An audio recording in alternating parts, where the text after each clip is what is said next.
আবারও চলে আসলাম নতুন একটা রেসিপি নিয়ে। আজকের রেসিপি কিন্তু ডিমের ভুজিয়া। প্রথমে কিন্তু কড়াইতে বেশ খানিকটা সর্ষের তেল দিয়ে গরম করে নেব। দিয়ে দেবো পেঁয়াজ। পেঁয়াজটা হালকা লাল করে ভেজে নেওয়ার পর ওপর থেকে দিয়ে দেবো কাঁচা লঙ্কা আর পেঁয়াজ কলি।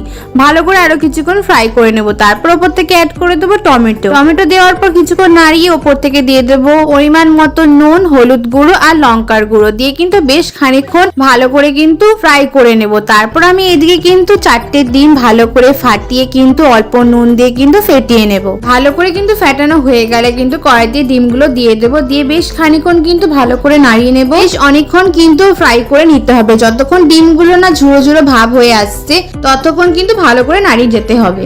ভালো মতো ডিমটা যখন ঝুড়ো হয়ে আসবে তখন কিন্তু নামিয়ে নেব।